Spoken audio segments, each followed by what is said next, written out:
High friends, welcome back to my channel. എല്ലാവർക്കും നമസ്കാരം. പുതിയൊരു വീഡിയോയിലേക്ക് സ്വാഗതം. നമ്മുടെ ഉണ്ണിച്ചേട്ടൻ ഫാൻസിന് ഒരു സ്പെഷ്യൽ ഹായ്. കാരണം ഈ വീഡിയോയിൽ നമ്മൾ സംസാരിക്കാൻ പോകുന്നത് മാർക്കോ എന്ന സിനിമയെ കുറിച്ചിട്ടാണ്. മാർക്കോ ഒരുപാട് വീഡിയോസ് നമ്മൾ ചെയ്തിട്ടുണ്ട്. ഉണ്ണിമോഹനെ കുറിച്ച് ഒരുപാട് വീഡിയോസ് ചെയ്തു.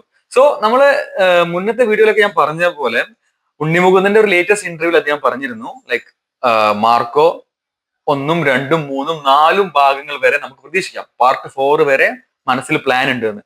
നമുക്കറിയാം, ഒന്നാം ഭാഗം കണ്ട, പാർട്ട് 1 കണ്ട നമുക്ക് എല്ലാവർക്കും അറിയാം, ആ ടൈലൻഡിൽ അത് അങ്ങനെയാണ് നിർത്തുന്നത്. രണ്ടാം ഭാഗത്തിലേക്കുള്ള ഇത് വെച്ചിട്ടാണ് ആ സിനിമ നിർത്തുന്നത്.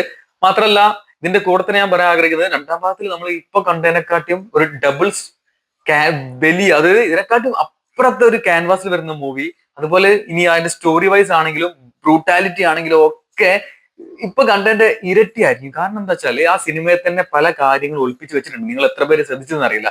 ഒരു ഇലുമിനാറ്റി ഒക്കെ പോലത്തെ കുറച്ച് സീക്രട്ട് സൊസൈറ്റിനൊക്കെ ആ സിനിമയിൽ നിങ്ങൾ ഒന്നുകൂടി വിസിറ്റ് ചെയ്താൽ മനസ്സിലാവും. ആ സിനിമയിൽ പല ഭാഗത്തും ഒളിപ്പിച്ച് വെച്ചിട്ടുണ്ട്, പല സിമ്പിളുകളായിട്ടും പലതായിട്ടും. അതിനെക്കുറിച്ച് ഡീറ്റെയിൽ ആയിട്ട് വേണമെങ്കിൽ പിന്നെ ഒരു വീഡിയോ ചെയ്യാം. ഇപ്പൊ നമുക്ക് പറയാനുള്ളത് വെച്ചാല്, മാർക്കോ രണ്ടാം ഭാഗത്തില് വിക്രം ഉണ്ട് എന്നുള്ളൊരു റൂമർ. ഞാൻ എപ്പോഴും ഈ സിനിമ നമ്മുടെ ഒരു ഇൻഡസ്ട്രിയിൽ വരുന്ന എല്ലാ റൂമേഴ്സും ഞാൻ എപ്പോഴും പറയുന്ന കാര്യമാണ്, 99% എപ്പോഴും അത് സത്യമാവാറാണ് പതിവ്. എന്ത് റൂമർ ആയിക്കോട്ടെ, എസ്പെഷ്യലി മൂവിനെ കുറിച്ചിട്ട് ഇതൊക്കെ കേൾക്കുന്നൊക്കെ. അതേപോലെ നമ്മൾ കേട്ട ഒരു കാര്യമായിരുന്നു മാർക്കോ 2-ല് വിക്രം, നമ്മുടെ തമിഴ് ആക്ടർ ചെയ്യാൻ വിക്രം വരുന്നു എന്നുള്ളത്. കുറച്ച് ദിവസമായിട്ട് ഇങ്ങനെ റൂമർ ഇങ്ങനെ കിടക്കുന്നുണ്ട്. അപ്പോഴാണ് ഇന്നലെ ഉണ്ണിമുകുന്ദന്റെ സോഷ്യൽ മീഡിയയിലും ഈ മാർക്കോയുടെ പ്രൊഡ്യൂസറായ ഷെരീഫ് മുഹമ്മദിന്റെ സോഷ്യൽ മീഡിയയിലൊക്കെ വിക്രത്തിന്റെ കൂടെ ഇവർ നിൽക്കുന്ന ഫോട്ടോസും കാര്യങ്ങളൊക്കെ, ഉണ്ണിമുകുന്ദനൊക്കെ നിൽക്കുന്ന ഒരുപാട് ഫോട്ടോസ് ഞാൻ അവിടെ കാണിക്കാം. അതൊക്കെ വൈറലാവുന്നത്. സോ കാരണം നമുക്കറിയാം സാറ്, ഈ ഒരു മീറ്റിംഗ് നമ്മൾ നേരത്തെ കേട്ട റൂമർ ശരി വെക്കുന്നതായിട്ടും കാണാം.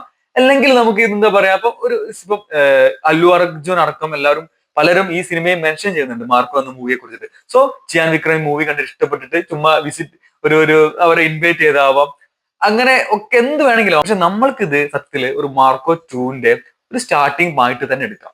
എനിക്കും അത് ഒരു ഏകദേശം ഉറപ്പുണ്ട്. കാരണം മാർക്കോ ഒന്നാം ഭാഗം അവസാനിക്കുമ്പോൾ ഒരു സസ്പെൻസ് ക്യാരക്ടറുടെ ഒരു കൈ കാണിച്ചുകൊണ്ട് ക്ലൈമാക്സ് സീൻ നിങ്ങൾ കണ്ടാണ്, ആ ജീപ്പില് ആ ഒരു കാറിൽ ഇരുന്നിട്ട് ഒരു ആക്ടറുടെ കൈ കാണിക്കുന്നുണ്ട്. അത് സസ്പെൻസ് ക്യാരക്ടറാണ്, നമുക്കറിയില്ല ആരാണ്. സോ ആ ക്യാരക്ടർ ആരുമാകാം. അത് മാർക്കോ ഇപ്പൊ ഇത്ര വലിയ സിനിമയായ സ്ഥിതിക്ക്, ഇത്ര വലിയ വിജയമായ സ്ഥിതിക്ക്, രണ്ടാം ഭാഗത്തില് നിങ്ങൾക്കറിയാം ഇന്ത്യ മുഴുവൻ അത് ഇത്രത്തോളം ഒന്നാം ഭാഗം ഓളം സൃഷ്ടിച്ചുകൊണ്ട് മാർക്കോ 2-ന് ഒരു പ്രത്യേക വരവേൽപ്പായിരിക്കും എന്തായാലും. ബോളിവുഡ് ഇൻഡസ്ട്രിയിൽ വരെ മാർക്കോ 2 വെയിറ്റ് ചെയ്യുന്ന ആൾക്കാർ നമ്മൾ ഒരുപാട് വീഡിയോസ് കാണുന്നതാണ്. സോ മാർക്കോ 2 ഗ്രാൻഡ് ഓപ്പണിംഗ് ആയിരിക്കും. ഇപ്പൊ മാർക്കോ 1 ഓപ്പൺ ചെയ്തതിന്റെ ഒരു ഡബിൾ ഓപ്പണിംഗ് ആയിരിക്കും മാർക്കോ 2-ന് ഉണ്ടാവുക. സോ അതുപോലെ തന്നെ അതിന്റെ ക്യാരക്ടേഴ്സ് നമുക്ക് ആരെ വേണമെങ്കിലും, ഈ ഇന്ത്യൻ ഫിലിം ഇൻഡസ്ട്രിയിൽ ആരെ വേണമെങ്കിലും ഇനി സുഖസുന്ദരമായിട്ട് മാർക്കോ 2-ലേക്ക് അവർക്ക് വിളിക്കാൻ പറ്റും. സോ അത്രത്തെ വലിയൊരു ബൂം ഈ മൂവി ക്രിയേറ്റ് ചെയ്തുകൊണ്ട് തന്നെ വിക്രത്തിന് എന്തുകൊണ്ട് ഇതിന്റെ ഒരു പാർട്ടായിക്കൂടാ? മാർക്കോ 2-ന്റെ ഒരു പാർട്ട് ആവാനുള്ള എല്ലാ ചാൻസും ഞാൻ കാണുന്നുണ്ട്. അതിന്റെ കൂടെയാണ് ഈ വിസിറ്റ്, അവര് തമ്മിൽ സംസാരിക്കുന്നതും. കുറച്ച് ഫോട്ടോസ് ഉണ്ട്. ഉണ്ണിമൂന്ന് മാത്രമല്ല, ഇതിന്റെ പ്രൊഡ്യൂസർ ഒക്കെ ആയിട്ട് അദ്ദേഹത്തിന് മീറ്റ് ചെയ്യുന്നുണ്ട്. സോ എനിക്ക് ബലമായ സംശയം ഇത് മാർക്കോ 2-ന്റെ പണിപ്പുര ഓൾറെഡി ഇവര് ഒരു സിനിമ മാർക്കോ 2 ഇപ്പൊ ഉടനെ ഒന്നും ഉണ്ടാവില്ലെങ്കിൽ പോലും, അതിന്റെ ഷൂട്ടിംഗ് ഉടനെ ഒന്നും ഉണ്ടാവില്ലെങ്കിൽ പോലും, അതിന്റെ പ്രീ പ്രൊഡക്ഷൻ വർക്ക് ഉടനെ സ്റ്റാർട്ട് ചെയ്യേണ്ടി വരും. അതത്ര അങ്ങനത്തെ ഒരു ഗംഭീര സ്കെയിലിൽ എടുക്കുന്ന ഒരു മൂവിയാകും. സോ അതിന് പ്രീ പ്രൊഡക്ഷൻ വർക്ക് സ്റ്റാർട്ട് ചെയ്യേണ്ട എല്ലാ സാഹചര്യങ്ങളും നമുക്കുണ്ട്. സോ അപ്പം നമുക്കറിയാലോ, ഒരു മാർക്കോ 2-ലേക്ക് വിക്രം എന്ന് പറഞ്ഞ ആക്ടർ വരുന്നുണ്ടെങ്കിൽ അവർ തമ്മിൽ അവരുടെ മീറ്റിംഗ്, അവരുടെ കാര്യങ്ങളൊക്കെ നടക്കാനുള്ള ടൈമാണ്. സോ ആ ഒരു മീറ്റിംഗ് തന്നെ ആയിരിക്കട്ടെ ഇവർ തമ്മിൽ നടന്നത് നമുക്ക് പ്രതീക്ഷിക്കാം. കാരണം വിക്രം എന്ന് പറഞ്ഞ ആക്ടർ ഇതിലേക്ക് വരുമ്പോൾ അത് ഞാൻ നേരത്തെ പറഞ്ഞ പോലെ ഇത് രണ്ടാം ഭാഗം. നമ്മൾ ലൂസിഫറിനെ പറ്റി സംസാരിക്കുന്ന പോലെ എമ്പുരാൻ കുറച്ചും കൂടി വലിയൊരു ക്യാൻവാസിൽ മാത്രമല്ല, ആ ഒരു കഥ, ലൂസിഫറിന്റെ ഒരു കഥ ഡബിൾ സൈസിലേക്ക് മാറാണ് എമ്പുരാൻ. അതേപോലെ മാർക്കോയ്ക്കും കുറെ ഇടൻ കാര്യങ്ങൾ മാർക്കോ 1-ൽ അവർ ഒളിപ്പിച്ചു വെച്ചിട്ടുണ്ട്. സോ നമ്മൾ ഈ കണ്ട അഡാട്ട് ഫാമിലിയും ഈ ഒരു അവരുടെ ഡ്രഗ് കാർട്ടലും അല്ലെങ്കിൽ ഈ ഗോൾഡ് ബിസിനസ്സും മാത്രമല്ല, അവരുടെ മുകളിലുള്ള വലിയ ആൾക്കാർ ഇതിന് പിന്നിലുണ്ട് എന്ന് സൂചിപ്പിക്കുന്ന പല ഹിന്റുകളും മാർക്കോ 1-ലുണ്ട്. നിങ്ങൾ നിങ്ങൾ ഒരു തവണ കൂടി മാർക്കോ കാണുകയാണെങ്കിൽ ശ്രദ്ധിക്കുക. ചില അവരുടെ റൂം, ഉണ്ണിമുകുന്ദന്റെ വീട് കാണിക്കുമ്പോൾ അവരുടെ റൂമിലെ വാളുകളിൽ ചില ക്യാൻഡിലൊക്കെ കത്തിച്ചു വെക്കുന്ന ചില ഫോട്ടോസ് കാണാം.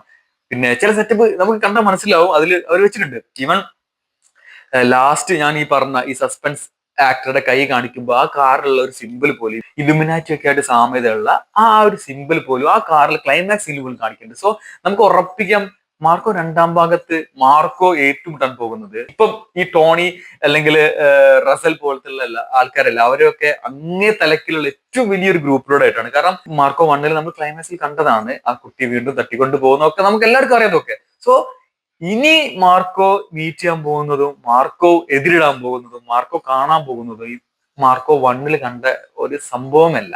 അതിന്റെ ഒക്കെ ഒരു 10 ഇരട്ടി വലിയ ആളുകളും 10 ഇരട്ടി വലിയ ക്രൂവാലിറ്റിയും ബ്രൂട്ടാലിറ്റിയും ഉണ്ണിമുതൽ അദ്ദേഹത്തിന്റെ ഇന്റർവ്യൂവിൽ പറഞ്ഞിട്ടുണ്ട്. ഇനി മാർക്കോ 1 ഈ ഒരു ബെഞ്ച് മാർക്ക് സെറ്റ് ചെയ്ത സ്ഥിതിക്ക് അവർക്ക് തന്നെ ഒരു റെസ്പോൺസിബിലിറ്റി ആണ്. അവർ മാർക്കോ 2 വരുമ്പോൾ ആൾക്കാർ മാർക്കോ 1 പ്രതീക്ഷിച്ചത് നമ്മൾ സംസാരിച്ചത് എന്താ, ആ ക്രൂവാലിറ്റിയാണ്. മാർക്കോ 2 വരുമ്പോൾ അതിന്റെ മുകളിൽ കൊടുക്കണം. അല്ലെങ്കിൽ ആദ്യം മാർക്കോ 2 എതിരഭിപ്രായം എല്ലാ ആൾക്കാരും പറയാൻ പോകുന്നത്, ആരാധകർ പറയാൻ പോകുന്നതാണ്, ഈ മാർക്കോ 1 ഇതിനെക്കാട്ടും ഉണ്ടായിരുന്നല്ലോ. സോ ഉറപ്പായിട്ട് ഏത് രീതിയിൽ നോക്കുകയാണെങ്കിലും മാർക്കോ 2 ഒരു വലിയ പ്രൊജക്ട് തന്നെയാണ്. സോ അതിലേക്ക് വിക്രമത്തിന് പോലത്തെ ആക്ടർ വരുമ്പോൾ ഭയങ്കര സന്തോഷം. അതായത് നമുക്കൊരു ഒഫീഷ്യൽ ആയിട്ടുള്ള ഈ അടുത്തൊന്നും എന്തായാലും ഒഫീഷ്യൽ അനൗൺസ്മെന്റ് എന്താ ചാൻസ് ഇല്ല, എന്നാൽ പോലും നമുക്ക് അതിനുള്ള സാധൂകരിക്കുന്ന വിക്രം മാർക്കോ 2 ഉണ്ട് എന്ന് നമുക്ക് ഉറപ്പിക്കാൻ ചാൻസ് ഉള്ള കുറച്ച് കാര്യങ്ങളാണ് ഇപ്പം ഇവരെ മീറ്റിങ്ങിലൂടെ നടന്നിരിക്കുന്നത്. സോ ഈ ഒരു വിവരം ജസ്റ്റ് നിങ്ങളായിട്ട് ഷെയർ ചെയ്യാൻ വേണ്ടി വന്നതാണ്. സോ അടുത്ത വീണ്ടും കാണാം.